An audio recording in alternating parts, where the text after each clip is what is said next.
As India steps into 2026, its diplomatic posture signals a clear shift. 2026 will be a year of calibration as countries in our neighborhood stand at inflection points, viewers. For New Delhi, the task is to play multiple tables at the same time, tackling a Trump White House, keep an eye on our volatile neighborhood, engage with China without illusions, and at the same time use trade and technology as strategic tools for our growth.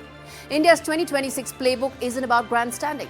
It is about strategic balance. And let's decode that for you. First up, let's take United States, a very consequential bilateral partnership for us. And you have President Trump in the Oval Office. Now, India faced the brunt of Trump's unpredictability in 2025. There were increased tariffs, immigration crackdown, targeting of Indian students, H-1B techies, all of it we saw in 2025. Will it be any different this year? Well, remains to be seen whether there'll be a diplomatic thaw or whether there'll be continued turbulences. Don't forget there is the midterm polls later this year. So there's a fair chance that Donald Trump's chaos may continue to appease his MAGA base. And India's priority in that should be that it must reset the trust deficit without compromising its strategic autonomy. That's the big aspect that we need to keep in mind. We will be hosting BRICS and Quad summits this year. It will be a test of how to balance competing world orders at the same time, pushing Putin, Xi, and Donald Trump to attend these summits. And that's going to be a key takeaway in 2026 for India. Well, let's now talk about the neighborhood, where volatility continues to rise. First is Bangladesh. We're seeing how it's unfolding. There are the February 12th polls. There will be a turning point. Or will they? That's the question. Because there's rising extremism that has actually thrown Bangladesh into a deep descent. Let's take Nepal. There are elections that are going to be held in March, if the trajectory is agreed to. After a Gen Z-led revolution that overthrew the previous government, the frontrunner, well, is a rapper turned mayor, Balendra Shah, openly critical of India, raising hard questions about the future trajectory of India-Nepal ties. These are very important countries for India, our neighborhood. And let's not forget China. 2025 did see some sort of a thaw in our bilateral ties, but it's cautious optimism at best. There are guardrails that remain because the China-Pakistan nexus continues to remain a concern. Only a couple of days back, as we ended 2025, China said something about Operation Sindoor. Don't forget that. Lastly is the trade and tech piece, where India is pushing to ink the EU Free Trade Pact on its own terms to get access, ensure growth, and get leverage. EU leaders are set to be the chief guest for this year's Republic Day parade, essentially telling the world that India will negotiate, but on its own terms. Meanwhile, it will also be hosting the AI Action Summit, Impact Summit, that is the Artificial Intelligence Impact Summit, positioning itself as a key voice in global technology.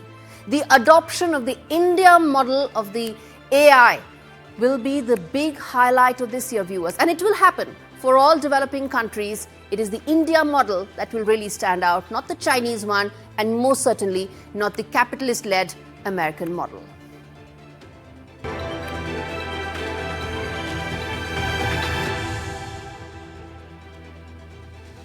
To talk more about how the 2026 roadmap for India is likely to turn out, we have identified those key areas for you. Let's now get in our top voice on the segment, which is Dr. C. Raja Mohan, someone who understands foreign policy very well and with whom we're going to decode what really lies ahead. Dr. Mohan, thanks much for speaking to us on India Sense. Let me start by asking you the 2026 foreign policy landscape for India. There are some concerns, there are some obstacles, and there are some opportunities. How do you see it? In my view, the most important thing is going to be redoing India's trade relationships.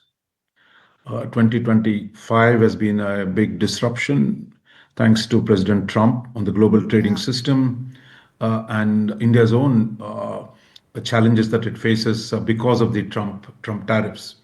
We've already seen in the 2025 India ramp up some of its free trade negotiations.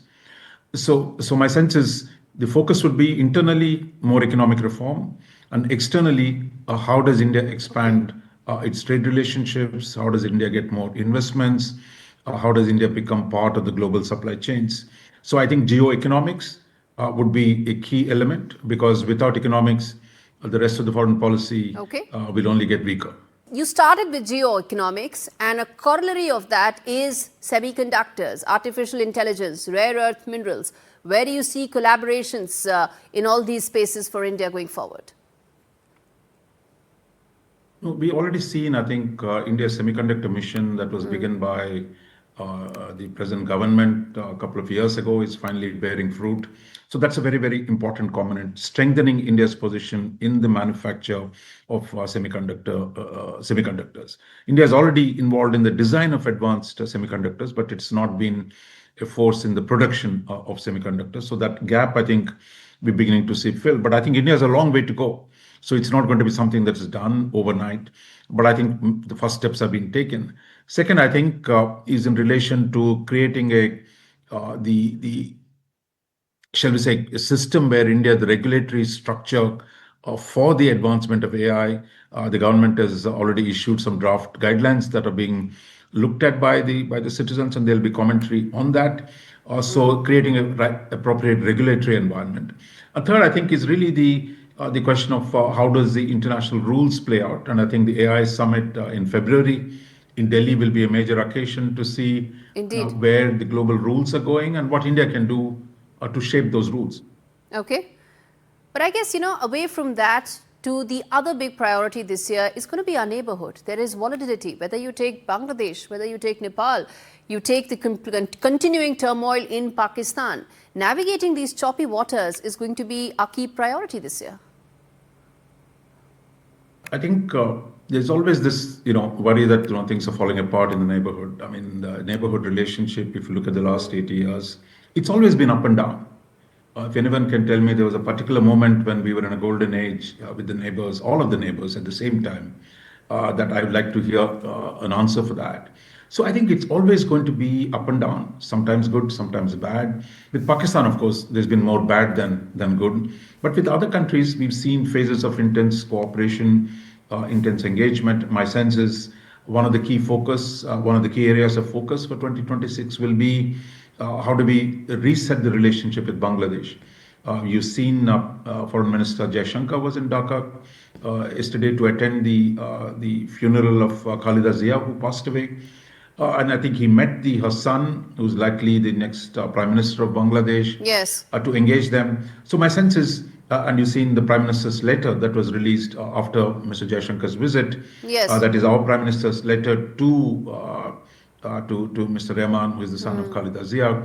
So I think we're sending out signals. India is ready to engage on a mutually beneficial basis. Yes. So if the election results go as expected, if the BNP becomes a leading power, I think we're going to see significant, hopefully significant opportunities to reset the relationship. All right, this is a tough one, but any geopolitical headwinds that we should sort of be embracing ourselves for? I know there's uncertainty, but anything that you could predict? I think if you can predict, of course, it's always easy.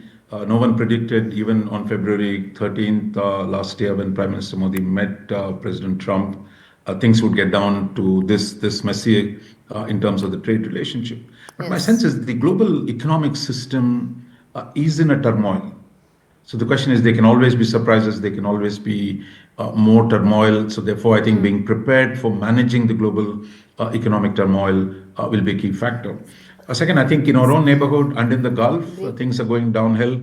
We've seen recently the clashes between UAE and Saudi Arabia. We've seen mass protests in Iran taking place in the last few days. I think the Gulf and the Middle East, for all Trump's talk about peace process there, things are pretty unstable. And I think what happens in the Gulf, given the centrality of the Gulf in our neighborhood policy, their importance as an energy supplier, as a host to India's labor, things, so what happens in the Gulf will have a big bearing.